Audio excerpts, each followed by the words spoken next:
আমার হাত ভেঙে গিয়েছিল। স্বপ্ন সবাই দেখেন, আমার ফেভারিট হিরোই শাকিব খান ভাইয়া। কো-আর্টিস্ট হিসেবে অনেক বেশি ভালো। আমার সৌন্দর্যের কোনো রহস্য নাই। আসলে সবারই ভালো, আমারও ভালো। আমার কথা আমাকে যারা সিলেক্ট করেছে কিশোর গ্যাং মুভির জন্য, আমাদের ডিরেক্টর আব্দুল মান্নান স্যার, তাদেরকে আসলে অনেক অনেক ধন্যবাদ আমাকে সিলেক্ট করার জন্য। অ্যান্ড আমাদের মুভিটা রিলিজ হয়েছে, আপনারা অনেকে দেখেছেন, আশা করছি ভালো লেগেছে।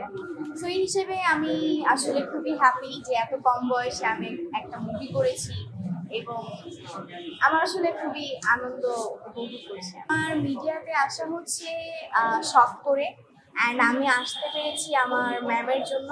আমি বুলবুল ললিতকলা একাডেমির একজন স্টুডেন্ট, তো সেখান থেকে আমার মিডিয়াতে আসা। আর এটা অনেক বড় কাহিনী, যেটা বলে শেষ করা যাবে। আমার হাত ভেঙে গিয়েছিল, আমার এই বাম হাত। তো তখন আমার হাত পুরো বাঁকা ছিল। তো ডক্টর বলেছে যে ওর হাতে এত গরম 3 মাস অফ থেরাপি এগুলো আসলে সহ্য করতে পারবে না, ওকে নাচে ভর্তি করে দেয়। তো তারপরে আমাকে নাচে ভর্তি করা হয়, আমি নাচে ভর্তি হই।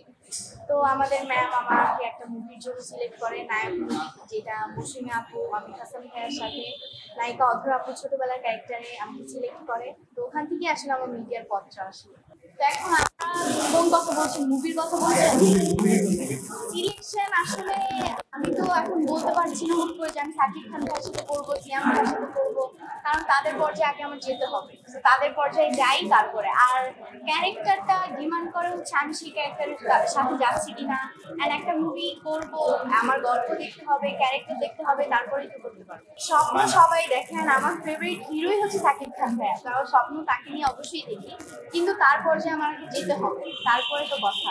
সাকিব খানকে নিয়ে আমি কি বলবো, দর্শকরা তো জানি সে একজন অনেক ভালো অ্যাক্টর, সে বাবা হিসেবে অনেক ভালো, মানুষ হিসেবে অনেক ভালো, কো-আর্টিস্ট হিসেবে অনেক বেশি ভালো। আর আমি তো তার সাথে ওই ওরকম কাজ করিনি, এই জন্য বলতে পারছি না। আর বাবা হিসেবে বললাম কারণ সে তার 2টা সন্তানেরই অনেক খেয়াল রাখে। আমার সৌন্দর্যের কোনো রহস্য নাই, কোনো রহস্য নেই। এটা আল্লাহ দিছে, আমার আর কোনো এইটা আপনাদের ভুল ধারণা। আমি সবসময় লাইভে থাকি না, আমি লাইভে থাকি যখন আমি বোরিং ফিল করি, তখন আমি মনে করি যে দর্শকদের সাথে একটু আসি, কথা বলি। যখন আমার খারাপ লাগে, পরিবেশ নিয়ে আলোচনা করা, সবকিছু নিয়ে আসলে দর্শকদের সাথে থাকতে ভালো লাগে। আমি সোশ্যাল মিডিয়াতে ওরকম ভাবে অ্যাক্টিভ, এটা ভুল কথা। আমি আমার আইডি থেকে কোনো কিছু পোস্ট হলে সেটা আমার আম্মু অথবা ভাইয়া করে, আমি কোনো কিছু করি। কোনো বাধা, অনেক বাধার সম্মুখীন হয়েছি। আমার ফ্যামিলি সাপোর্ট যেহেতু আমার সাথে আছে, এবং যারা আমাকে দিয়ে শুট করিয়েছে, মুভি করিয়েছে, তারাও আমাকে সিলেক্ট করেছে। তো এইসব বাধা এখন আমার আসলে কাজে লাগে। আমার পড়াশোনা আমার কাছে আগে। আমি এখন আপাতত অফ আছি, বেশি কাজ করছিও না, আর কখনো বেশি কাজ করিও নাই। আমার পড়ালেখা আগে, তারপর আমার এখন। হ্যাঁ, নতুন আরো অনেকগুলো সিনেমার অফার হয়েছে, শেষে কয়েকটা রিজেক্ট করেছি, অ্যান্ড এখনো অনেকগুলো হাতে আছে।